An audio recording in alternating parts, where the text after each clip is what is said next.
She cursed at me on my birthday, then saw my face and panicked. I didn't mean it like that. I love you. But the text on her phone said everything. My cheating wife was planning to destroy me in court and steal my sons. Big mistake.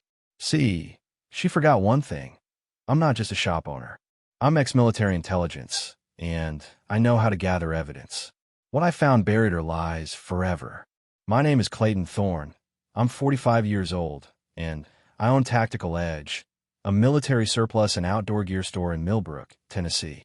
Been married to Kendra for 18 years. Got 2 sons. Braden, who's 16 and thinks he knows everything, and Nolan, who's 12 and still believes his old man can fix anything. Used to believe that myself. The day everything changed was March 15th, my birthday. I'd closed the shop early, picked up a cake from Harrington's Bakery, chocolate with vanilla frosting, same kind Kendra used to love when we first got married. I was feeling pretty good about things, actually. Business was solid, the boys were doing well in school, and I thought maybe my wife and I could finally have a quiet evening together. "Honey, I'm home," I called out, setting the cake box on the kitchen counter. The house felt different somehow. Too quiet, like the air was holding its breath. Kendra appeared in the doorway, still in her work clothes from the insurance office. Her blonde hair was pulled back tight, and she had that look on her face, the one I've been seeing more and more lately. Like I was interrupting something important. "You're early," she said, not moving to hug me like she used to. "It's my birthday, remember?" I gestured toward the cake. Thought we could celebrate as a family. She glanced at the cake, then back at me, and something shifted in her expression. Something cold. "Seriously, Clayton?" Kendra's voice had an edge I hadn't heard before. "You bought yourself a birthday cake? That's just pathetic." The word hit me like a slap. I stood there holding the plastic forks I grabbed from the drawer, feeling suddenly foolish. "I mean, what are you, 12? She continued, her voice getting louder.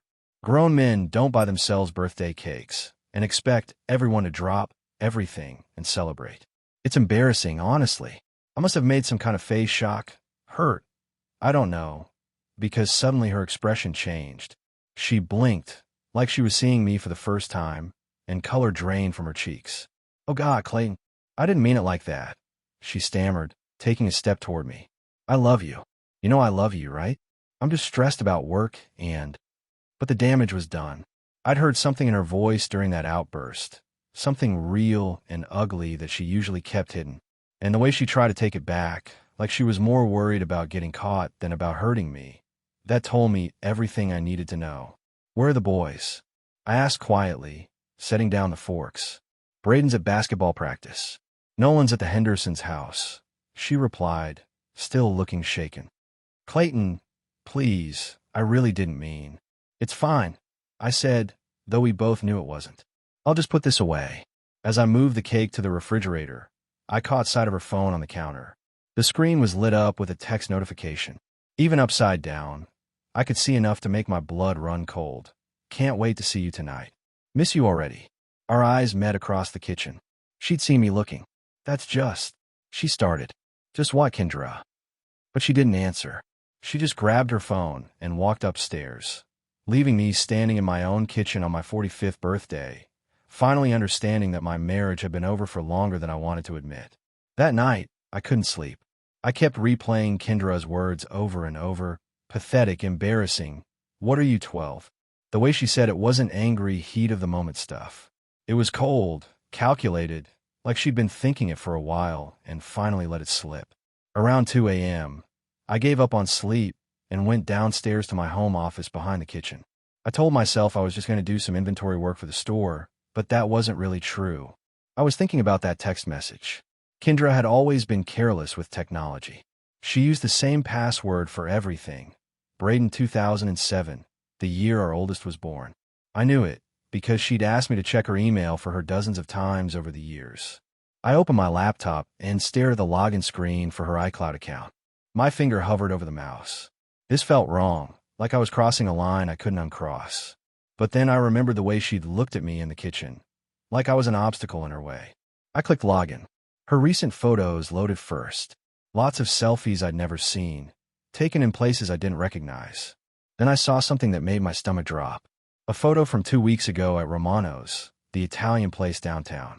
Kendra was sitting across from a man I didn't recognize, mid-30s, dark hair, wearing a suit that probably cost more than I made in a month. She was leaning forward, laughing at something he'd said. Her hand was on the table, fingers almost touching his. She looked happy, genuinely happy in a way I hadn't seen in years. I scrolled through more photos. Same guy, different locations. The park where we used to take the boys when they were little. The coffee shop on Main Street.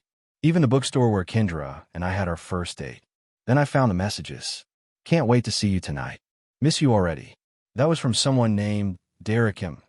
Sent 20 minutes before I gotten home with the cake. I scrolled up, reading backwards through months of messages. My hand was shaking so bad I could barely use the trackpad. Clayton's working late again. Coast is clear until 9. Tell me again why you haven't left him yet. Because it's complicated, Derek. The boys, the business. I can't just walk away. You deserve better than some redneck who sells camping gear. Don't talk about him like that. He's a good father, but not a good husband. No, not anymore. I closed the laptop and sat in the dark, trying to process what I just read. 3 months. They've been talking for at least 3 months, maybe longer. And she was right about one thing. I had been working late, building up the business, try to provide for my family, while my wife was planning her exit strategy. The worst part wasn't even the affair. It was reading how she really felt about me. Some redneck who sells camping gear. 20 years of marriage. And that's what I was to her. I heard footsteps upstairs.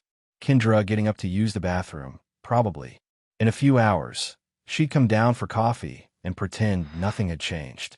She'd kiss my cheek and ask about my plans for the day, all while counting down the hours until she could see Derek again. But I wasn't going to pretend anymore. I was done being the fool in my own life.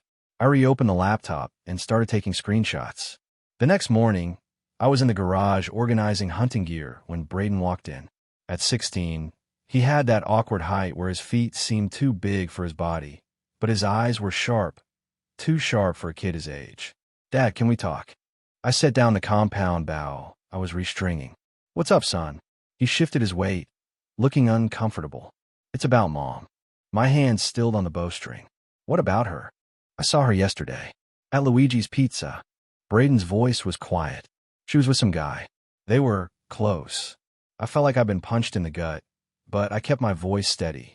Close how? Holding hands. Laughing. She kissed him when they left. He looked down at his feet. I was there with friend for basketball. She didn't see me. I wanted to ask a dozen questions, but I could see how hard this was for him. Instead, I put my hand on his shoulder. How long have you known? I asked. Couple weeks. Maybe longer. He looked up at me. Dad, are you guys getting divorced? The direct question caught me off guard. I could have lied, told him everything was fine, but Braden deserved better than that. I don't know yet, I said honestly, but I want you to know this isn't your fault. Or Nolan's. Whatever happens between your mom and me, we both love you boys. I know, he said, but Nolan doesn't. He thinks you're the problem because Mom's been crying a lot lately. That hit hard. Kendra was playing the victim while I was the one being betrayed. Listen to me, I said, turned to face him fully. Your mom is going through some things right now. Adult things. But that doesn't mean you need to pick sides or take care of anyone's feelings but your own. What are you going to do? I looked at my son, almost a man now, but still my little boy in so many ways. I'm going to handle it. The right way. Meaning I'm not going to let anyone destroy this family without a fight. But I'm going to be smart about it. He nodded slowly. Dad, whatever you decide, I'm on your side. After he left, I sat in the garage for a long time, thinking. Kendra wasn't just cheating on me. She was poisoning our kids against me. That changed everything. That afternoon, I drove to the next town over and bought a new phone. Prepaid, anonymous. Then I created a fake Facebook account using a photo I found online of some random guy from Texas. Within hours, I'd sent a friend request to Derek Morrison. Wasn't hard to find him once I had his first name and knew he worked in insurance. Guy was an open book online. Posted constantly about his amazing life and new adventures. He accepted the request the same day. His profile was exactly what I expected. Expensive car photos, gym selfies, pictures at trendy restaurants. The kind of guy who thought money and muscles made him irresistible. But scrolling through his posts, I found something interesting. 3 weeks ago, he'd shared a photo from a company retreat in Denver. Great weekend with the team from Morrison Insurance Group, he'd written. Morrison Insurance Group. I knew that name. I called my buddy Rick, who worked at the State Insurance Commission. Rick, need a favor. What can you tell me about Morrison Insurance Group? Derek Morrison's outfit? Guy's got a reputation, Rick said. Nothing illegal, but he's known for inappropriate relationships with female employees. What? Just curious about the competition. Clay, if you're thinking of doing business with him, don't. Word is he's got ethics issues. HR nightmare waiting to happen. After I hung up, I stared at Derek's profile picture. This wasn't just some random guy Kendra had fallen for. This was a predator who made a habit of this. I screenshot every relevant post, every photo, every comment that showed his pattern. Then I started digging deeper. His business license was public record. So were his divorce papers from 2 years ago, citing irreconcilable differences, but mentioning inappropriate conduct in the filing. I spent 3 hours building a file on Derek Morrison. Not because I wanted to destroy him, though I wouldn't lose sleep over it, but because I needed ammunition. Kendra thought she was trading up. She had no idea what kind of man she was really dealing with. By evening, I had enough information to bury them both, but I wasn't ready to use it yet. First, I wanted to see how far this would go. 2 days later, Kendra announced she was taking the boys to her sister's place in Nashville for the weekend. Family time, she called it, but I knew better. She wanted them away while she played house with Derek. That's fine, I told her. I've got inventory to catch up on anyway. What I really had was an opportunity. After they left Friday morning, I drove to the storage unit where I kept my old surveillance equipment from my Army days. Nothing fancy, just a couple of trail cameras and a recording device that could pick up audio through walls. I set up one camera in the oak tree that overlooked our driveway, positioned to catch anyone coming or going. The second one went in the backyard, aimed at the sliding door Derek would probably use. Then I did something that felt dirty but necessary. I planted the audio recorder in our bedroom, hidden behind the dresser where Kendra kept her jewelry box. Friday evening, right on schedule, Derek's silver BMW pulled into my driveway. Bold as brass, like he owned the place. I watched from my hunting blind at the edge of our property as he walked up to my front door with a bottle of wine and overnight bag. The guy actually had the nerve to use my spare key, the one Kendra had obviously given him. Saturday morning, my phone buzzed with a notification from the Instagram account I'd been monitoring. Derek had posted a picture of breakfast in bed, my bed, with the caption, "Perfect mornings with my perfect woman." That did it. I screenshot the post and added it to my growing file. But the real gold came Sunday evening when I retrieved the audio recorder.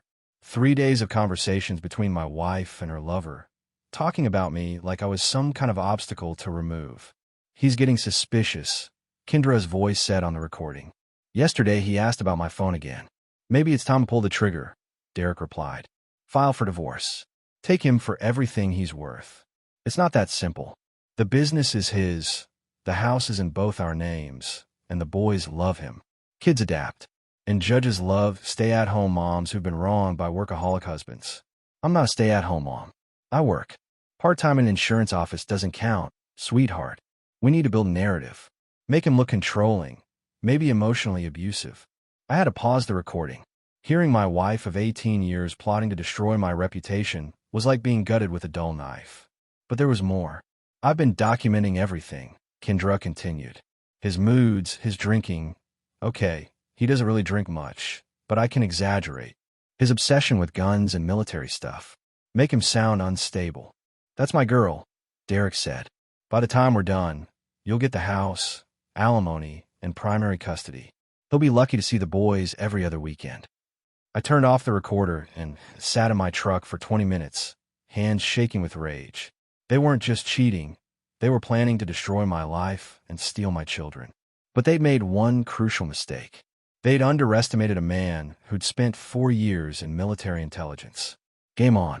Monday morning, I got a text from Kendra. "I've scheduled us for marriage counseling Thursday at 4 p.m. with Drive Angela Morrison. We need to work on our communication issues." Dr. Morrison. Same last name as Derek. Couldn't be a coincidence. I called the office and spoke to the receptionist. "I'd like to know about Dr. Morrison's background, please." "Dr. Angela Morrison has been practicing family therapy for 12 years, the woman replied. "She specializes in infidelity recovery and helping couples navigate difficult transitions." "And her family?" Any connection to the insurance business? There was a pause. I'm sorry, sir. I can't discuss the doctor's personal life. But Google could. 10 minutes of searching told me everything I needed to know. Dr. Angela Morrison was Derek Morrison's sister-in-law, his brother's wife. Kendra wasn't just cheating on me. She was setting me up for an ambush with a biased therapist who would help Derek's family destroy my marriage and reputation. I had 3 days to prepare. Wednesday evening, I called Wade Callahan, my old Army buddy who now worked as a private investigator in Memphis. Wade, I need a favor. Background check on a therapist. Legal troubles? Wade asked. Marriage troubles. But the therapist might not be neutral. Send me what you've got. I emailed him everything. Dr. Morrison's credentials, her address, her family connections to Derek. Wade called back 2 hours later. Your instincts are right, Clay. This woman has a history of advocating for the wife in divorce proceedings. Always recommends the husband seek individual therapy for anger management and control issues.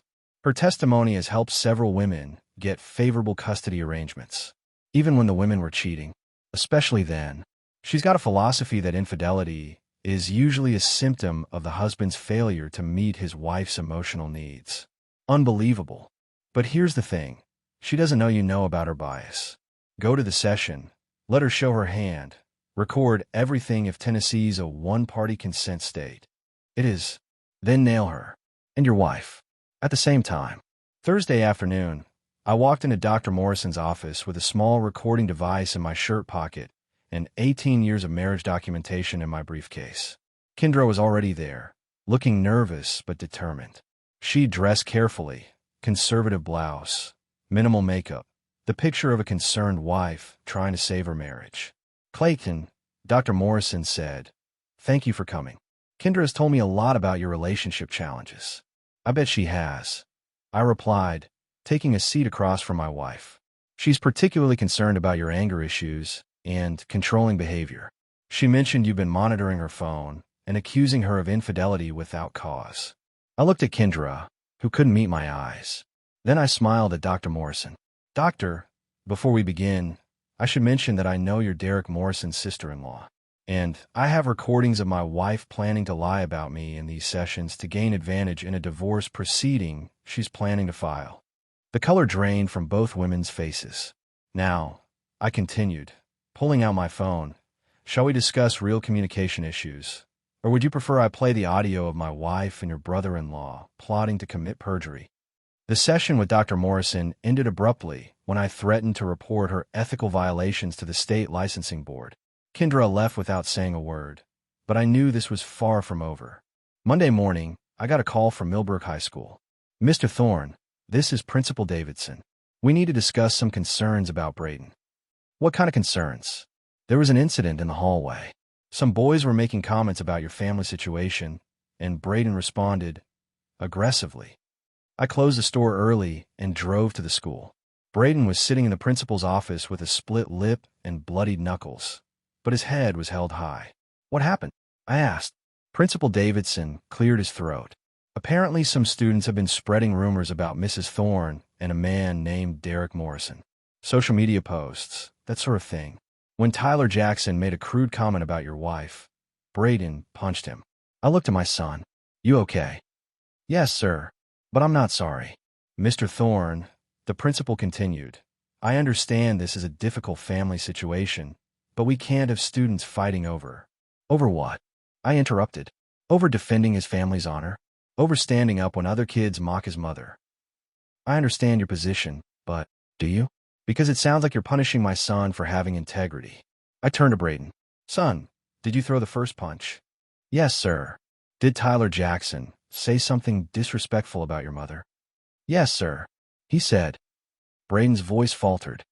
He said Mom was probably teaching Derek some tricks she learned from watching internet videos. My blood boiled. And you defended her honor. Yes, sir. I looked back at Principal Davidson. What punishment are you giving Tyler Jackson for sexual harassment? Well, technically, my son defended his family against a disgusting comment that never should have been made on school property. If you punish him and not the boy who started this, I'll be at the next school board meeting with a lawyer. The principal shifted uncomfortably. Perhaps we can work out a compromise. Detention for both boys and we'll address the social media issues separately. Fine, but I want to know how these rumors started spreading in the first place. That evening, Braden and I sat in my truck outside Dairy Queen, sharing a burger and fries. Dad, kids at school are saying Mom's pictures are online. With that Derek guy, my stomach dropped. What kind of pictures? I don't know. I didn't look. But kids are talking. I pulled out my phone and searched Facebook for Derek Morrison's profile. Sure enough, there were new photos from the weekend, Derek and Kendra at restaurants, walking through downtown, even one of them at our local farmer's market.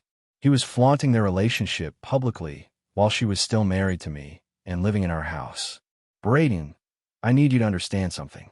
Your mother made choices that led to this situation, but that doesn't mean you should have to fight her battles or mine. I'm not fighting her battles, Dad. I'm fighting for our family. There's a difference. Smart kid.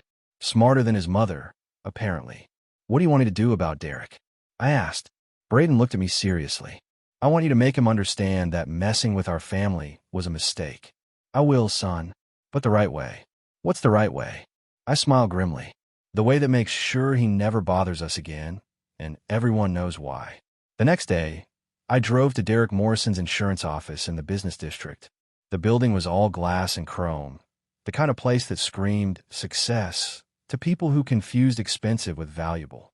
Derek's secretary tried to stop me, but I walked past her desk straight to his corner office. He was on the phone, feet up on his desk, laughing at something the person on the other end had said. When he saw me, his face went white. I'll call you back, he said, hanging up quickly. Mr. Morrison, I said, closing the door behind me. We need to talk. Look, if this is about Kendra. It's about respect, I interrupted, and the fact that you don't seem to understand what it means. Derek stood up, trying to look intimidating. At 5'10" in his expensive suit, he fell short. I don't have to listen to this. Actually, you do. See, I've got something you want to see. I pulled out my phone and played the audio recording of him and Kendra planning to destroy my reputation and steal my children. His face went from white to green. Where did you get that? My house, where you were sleeping in my bed, eating my food, and plotting against me. That's illegal surveillance. Tennessee's a one-party consent state. Derek, I can record anything that happens in my own home. He sat down heavily. What do you want? I want you to understand the situation you're really in. See, I know about your history with female employees. I know about your divorce and why your ex-wife really left you. I know about the complaints that were filed against you in Memphis before you moved here. You can't prove any of that. I smiled. I don't have to prove it. I just have to let people know it's worth investigating. I pulled a manila folder from my jacket and set it on his desk. That's everything I found so far. Your business license application with the false references. The real reason Morrison Insurance Group lost its accreditation in Memphis. The 3 women who filed complaints against you for sexual harassment. Derek opened the folder, and I watched his face go through several shades of pale. Here's what's going to happen, I continued. You're going to end whatever this is with my wife. You're going to delete every photo, every post, every trace of your relationship from social media. And you're going to disappear from Millbrook. I can't just leave. I have a business here. Actually, you don't. Funny thing about small towns, word travels fast, especially when that word is about a man who preys on married women and has a history of sexual harassment. You're threatening me. I'm educating you. There's a difference. I stood up. You have 48 hours to make your choice. End this thing with Kendra cleanly, or I start making phone calls to your clients, your business partners, and the state insurance commission. Derek stared at the folder, then back at me. And if I cooperate, then this stays between us. But if you ever contact my wife again, if you ever come near my family, if you ever set foot in Millbrook after this week, I'll destroy you so completely you'll wish you'd never heard the name Thorne. I walked to the door, then turned back. Oh, and Derek. My son got in a fight at school because kids were mocking his family. He defended his mother's honor, even though she doesn't deserve it. That's the kind of man I raised. The kind you'll never be. Derek Morrison left town 3 days after our conversation. Just packed up his office and disappeared without a word to anyone, including Kendra. She found out the same way everyone else did, when his office manager called clients to reschedule appointments because Mr. Morrison had a family emergency and wouldn't be returning. Kendra came home that Thursday evening looking like she'd been hit by a truck. Her face was puffy from crying, Her usually perfect hair was a mess, and she moved like someone who just realized her whole world was built on lies. "He's gone," she said, standing in our kitchen doorway. "I know," I replied, not looking up from the bills I was paying. Did you have something to do with this?" I set down my pen and looked at my wife of 18 years. Derek Morrison was a predator, Kendra. I just helped him understand that Millbrook wasn't a healthy place for someone with his history. "What history?" I pulled out the folder I'd shown Derek and slid it across the table. 3 sexual harassment complaints in Memphis. A divorce caused by infidelity with multiple employees. A business license application with fabricated references. Kendra opened the folder with shaking hands. As she read, her face went from pale to green. "You didn't know, did you?" I asked. "You thought you were special. Thought he really loved you." "Clayton, I made a mistake." "No, Kendra. You made a choice. Multiple choices. Over several months." She sat down across from me, tears starting to fall. "I want to fix this. I want to save our marriage." "Our marriage ended the first time you met Derek Morrison. Everything since then has just been paperwork." "That's not true. We can go to counseling, real counseling this time. I'll do anything." I looked at this woman who'd shared my bed, raised my children, and plotted to destroy my life with a man who saw her as just another conquest. "Here's what's going to happen," I said quietly. "You're going to move out of this house. You're going to file for divorce and accept a reasonable settlement. You're going to split custody of the boys fairly, and you're going to rebuild your relationship with them on your own time. And if I don't, then I release those recordings to everyone in town. Your employer, your friends, your family. Everyone gets to hear you planning to lie about me in court and steal my children." Kendra's shoulders sagged. "Where am I supposed to go?" "That's not my problem anymore. You should have thought about that before you decided Derek Morrison was worth destroying our family. I still love you, Clayton." "No, you don't. You love the security I provided while you were shopping for something better. But you don't love me, and honestly, I don't think you have for years." She sat there crying while I finished paying bills. Finally, she spoke again. "What about the boys?" "The boys will be fine. Braden's already shown he's got more character than both of us put together. And Nolan will learn from this that actions have consequences." "When do you want to gone?" "Tomorrow," I said. "Take what you need. Leave everything else. That's it. 18 years, and that's it." I looked at her one last time. "Kendra, you ended this marriage months ago. I'm just making it official." 6 months later, I was standing in the same kitchen where everything had fallen apart, but this time I wasn't alone. Wade Callahan had driven down from Memphis with his daughter Sarah, and we were all laughing at something Braden had said about his driving test. The divorce had been finalized 3 weeks ago. Kendra got half the house value, alimony for 2 years, and visitation rights with the boys every other weekend.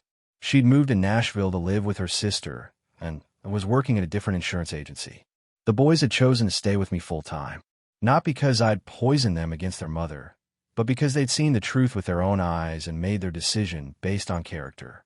"Dad," Nolan said, coming into the kitchen with his baseball glove, "Coach Murphy wants to know if you can help with batting practice this week." "Sure thing, buddy."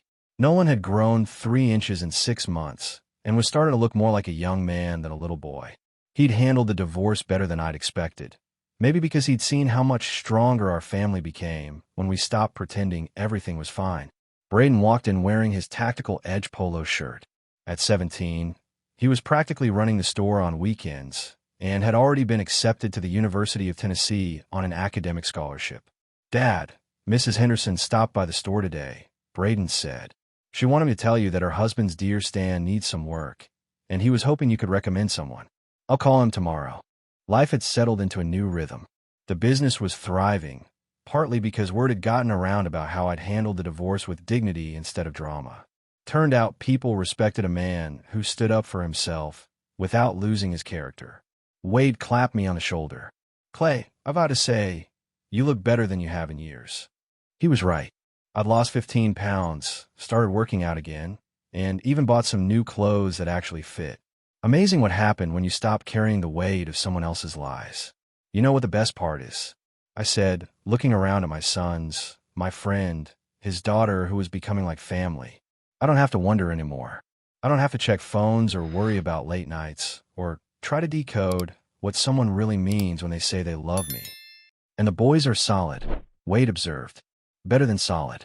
They're becoming the kind of men I hoped they'd be. That evening, after everyone had gone home and the boys were upstairs doing homework, I sat on the back porch with a beer and thought about the past year. Kendra had sent me a letter the week before, saying she was in therapy and wanted to apologize for everything she'd put the family through. She claimed Derek had manipulated her, made her feel like she deserved better than what we had. Maybe that was true. Maybe it wasn't. Either way, it didn't matter anymore. What mattered was that I'd found my backbone when it counted. I'd protected my sons, saved my business, and discovered that I was stronger than I'd ever imagined. The phone rang inside the house. Probably a customer calling about hunting season. Business was good, family was strong, and for the first time in years, I wasn't afraid of what tomorrow might bring. I smiled, finished my beer, and went inside to answer the phone. Life was calling, and I was ready to answer.